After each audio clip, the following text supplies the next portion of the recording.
Hello అందరికీ, welcome to my channel Rashmita Kolluri vlogs. అందరూ ఎలా ఉన్నారండి? నేనైతే చాలా బాగున్నాను. మీరు కూడా బాగున్నారా?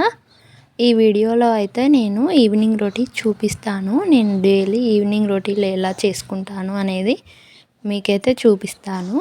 ఫస్ట్ అయితే ఇల్లు ఊడ్చేసుకొని బోల్ అయితే బయట పెట్టేసి వాటర్ పోసి నానబెట్టుకున్నాను. తర్వాత వాకిలి అయితే ఊడుస్తున్నాను. వాకిలి ఊడుస్తుండగా మా పెద్ద బాబు అయితే వాష్రూమ్లోకి వెళ్ళేసి డోర్ అయితే పెట్టుకున్నాడు. డోర్ అయితే వాడికైతే రావట్లేదు. అంతకుముందు ఒకసారి ఇంట్లో కూడా అలాగే డోర్ పెట్టుకున్నాడు. డోర్ పెట్టుకుంటే అది అస్సలకే రాలేదు. ఒక హాఫ్ అన్ అవర్ అలాగా వాడిని డోర్ తీరా కిటికీలోకి వెళ్ళి చూస్తూ డోర్ తీరా అంటుండగా వాడైతే మెల్లిగా తీశాడు. అది రాకపోయేసరికి మేము ఏమనుకున్నామంటే వర్ల ఆయనని పిలిపించి డోరిగా కట్ చేపిద్దాము, డోర్ వచ్చేలా లేదు అనేసి అనుకున్నాము. ఆ రోజు ఒక హాఫ్ అన్ అవర్ అలాగా సతాయించి మొత్తానికైతే తీశాడు.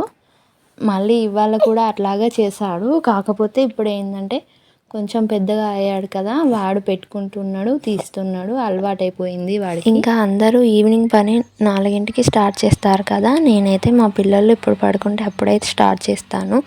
అంటే ఫస్ట్ అయితే వాళ్ళు పడుకున్నాక బోళ్ళు అయితే తోమేసుకుంటాను. తర్వాత ఇంట్లో పని బయట పని చేసుకుంటాను. బయట పని చేసేటప్పుడు పొయ్యి అంటుపెట్టి నీళ్ళైతే పెట్టుకుంటాను వాళ్ళకి. నేను ఈ పని అంతా చేసుకునేసరికి వాళ్ళకైతే నీళ్ళు కాగిపోతాయి. మళ్ళీ స్నానం చేపించి మిగిలిన పని అయితే చూసుకుంటాను. పిల్లలు పడుకున్నప్పుడు మీరు ఎప్పుడైనా గమనించారా? పిల్లలు నిద్రలో నవ్వుతారు, ఏడుస్తారు కదా, అలా ఎందుకు చేస్తారు? మీకేమైనా తెలుసా? దేవుడు వాళ్ళని పని చేపిస్తాడంట. అంటే మట్టి పని అండి. అదే 100 రోజుల పని అంటే ఉపాధి హామీ పని. మట్టి పని ఉంటుంది కదా, మట్టి పని అయితే చేపిస్తాడంట దేవుడు వాళ్ళతోని. వాళ్ళకి మట్టి పని చేసినప్పుడు గోర్లలో మట్టి అయితే పడుతుందట. అలాగా చిన్నపిల్లలు పడుకున్నప్పుడు నవ్వుతారు, ఏడుస్తారు. మళ్ళీ వాళ్ళ గోళ్ళల్లో మట్టి కూడా ఉంటుంది. ఇదంతా దేవుడు చేస్తాడంట. మీరు నమ్ముతారా? ఇది నిజమేనా? ఎంతవరకు నిజం అనేది నాకు కూడా తెలీదు. అందరూ ఇలా అంటారు పెద్దవాళ్ళు. ఇంట్లో చిన్నపిల్లలు ఉన్నారు కదా, నేను పాలు వేడి చేస్తూ అన్నం అయితే మా చిన్నోడి కోసం మెత్తగా వండుతున్నాను. అవైతే బాగా ఇట్లా మొత్తం పట్టుకున్నట్టుగా ఉంటుంది. అన్నం కొంచెం ఎండినట్టుగా గంజుకు అతుక్కునే ఉంటుంది కదా, ఆ బౌల్ అయితే తోమడానికి నాకు చాలా టైం పడుతుంది.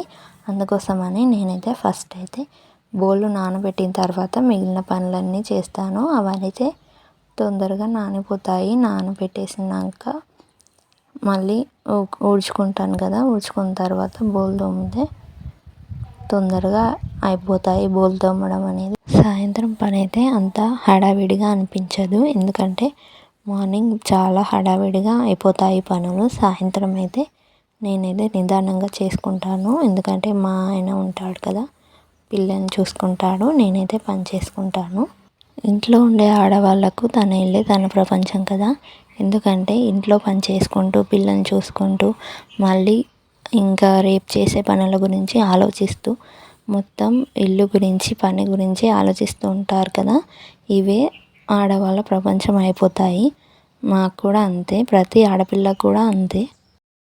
ఎప్పుడైనా ఏమైనా పెళ్ళిళ్ళైనా ఫంక్షన్లు అయినా అయితే మాత్రం బయటకు వెళ్తారు, లేదంటే వెళ్ళరు కదా ఆడవాళ్ళు. అందుకే వాళ్ళ ఇల్లే వాళ్ళకి ప్రపంచం అన్నట్టుగా ఉంటారు. పెద్దవాళ్ళు అంటూనే ఉంటారు కదా, ఇల్లును చూసి ఇల్లాలను చూడాలి అనేసి.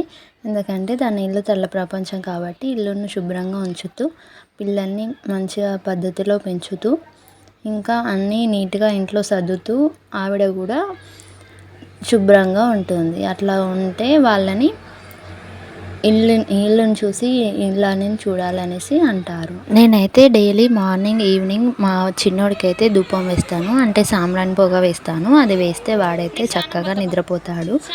చిన్నపిల్లలకి గాలి ధూళి సోకుతుంది అంటూ ఉంటారు కదా, అందుకే వాళ్ళకి సాంబ్రాణి పొగ వేస్తే వాళ్ళకి ఏదైనా బ్యాడ్ నెగిటివ్ ఏమైనా ఎనర్జీస్ ఉన్నా వాళ్ళ చుట్టూ తొందరగా క్లియర్ అవుతాయి. అందుకోసమని నేనైతే ధూపం అయితే వేస్తాను. మార్నింగ్ వేస్తాను, ఈవినింగ్ వేస్తాను. సాంబ్రాణి పొగ మనకు షాపులలో దొరుకుతుంది. ఇక మా పెద్దోడు కూడా స్నానం అయితే చేయించేసాను. వాడినైతే బయటకైతే పంపించేశాను. ఇక రోజు అన్నం తినేసి బోర్ కొడుతుందని ఈరోజైతే చపాతీ చేద్దామని ప్రిపేర్ చేస్తున్నాను.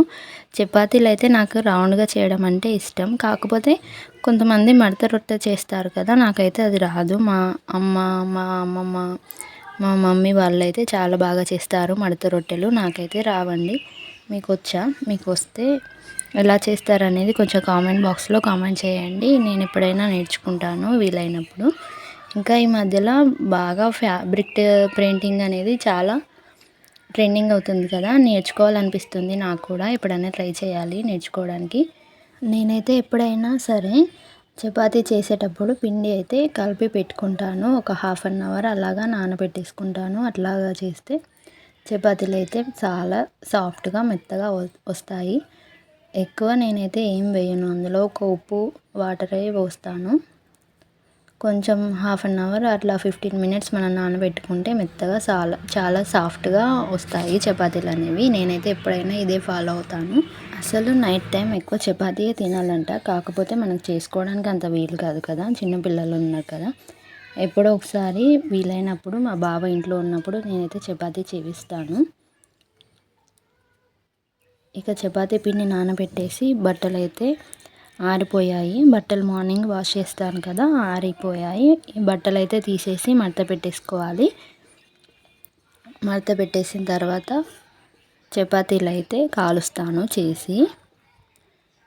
ఈరోజైతే ఫుల్ గాలి వస్తుంది, వర్షం కూడా పడేలా ఉంది. నైట్ టైంలో వర్షం పడేలా ఉంది. సాయంత్రం అయితే చాలా చల్లగా వస్తుంది. ఈ మధ్యలో వెదర్ కూడా చాలా చల్లగా ఉంటుంది. ఈ బెడ్షీట్ అయితే మా చిన్నవాడి వలన ఇవాళ అయితే పిండాల్సి వచ్చింది, కొన్ని కారణాల వల్ల. అర్థం చేసుకోండి మీరయ్యా. మా చిన్నోడైతే ఇప్పుడు కొంచెం అన్నం తింటున్నాడు. నేనైతే అన్నం కొంచెం మెత్తగా, కొంచెం ఎసరు ఎక్కువ పోసి వండుతున్నాను. మెత్తగా వండితే కొంచెం ఉప్పు నెయ్యి వేసి వండితే మంచిగా తింటున్నాడు. అలవాటు అవుతుంది వాడికి కూడా. ఇప్పుడు 7 months అయితే నడుస్తున్నాయి. కొంచెం అలవాటు చేస్తున్నాను. బాగానే తింటున్నాడు, డైజెషన్ కూడా బాగానే అవుతుంది. ఇంకా పిల్లలు ఇట్లాగా తింటే చాలా మంచిగా అనిపిస్తుంది కదా. మా పెద్దోడైతే ఇంత ఏజ్లో ఉన్నప్పుడైతే మా పెద్దోడైతే అస్సలకే తినలేదు అన్నం.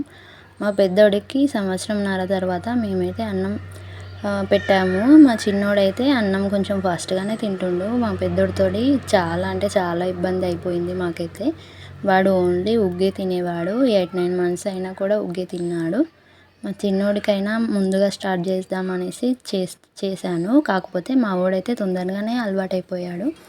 నేనైతే చపాతీలు చేస్తే మంచిగా నానిన తర్వాత చేస్తా కదా, మంచిగా మెత్తగా పిండి అవుతుంది కదా, మంచిగా సాఫ్ట్గా రౌండ్గా అనేసి వస్తాయి చపాతీలు. నాకైతే మడత చపాతీలు అయితే రావండి. మడత చపాతీలు చేస్తే ఏంటంటే పిండి మొత్తం రొట్టె పీటకి అతుక్కుపోతుంది. నాకు సరిగా చేయడం రాదు. ఎప్పుడైనా ట్రై చేయాలి, నేర్చుకోవాలనిపిస్తుంది. కాకపోతే మనకు టైం అంతా ఉండదు కదా. ఎప్పుడైనా మా అమ్మ వాళ్ళ ఇంటికి వెళ్ళినప్పుడు నేర్చుకుంటాను. ఇప్పుడైతే ఇలాగా నాకు వచ్చినట్టుగా చేస్తాను. చపాతీలు అయితే చేయడం అయిపోయింది, కాల్చుకోవాలి. ఇక చపాతీ చుట్టూ తిప్పుతూ మనం కాల్చుకుంటే కనుక మంచిగా అన్ని పక్కలా కాలుతుంది కదా, మంచిగా క్రిస్పీగా మంచిగా సాఫ్ట్గా వస్తాయి.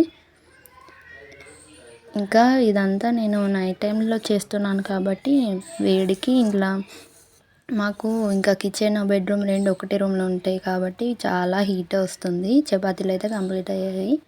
మార్నింగ్ కర్రీ అయితే ఉంది. మార్నింగ్ కర్రీతో చపాతీలు అయితే తినేసాము. ఇంకా ఈ వీడియో మీకు ఎలా అనిపించింది అనేది కామెంట్ బాక్స్లో కామెంట్ చేయండి. ఇంకా మరిన్ని వీడియోల కోసం మన ఛానల్ అయితే సబ్స్క్రైబ్ చేసుకోండి, సపోర్ట్ చేయండి. నాకైతే ఫుల్ చెమటలు వచ్చాయి, నేనైతే ఫ్రెష్ అవ్వాలి. మరొక వీడియోతో మళ్ళీ కలుస్తాను.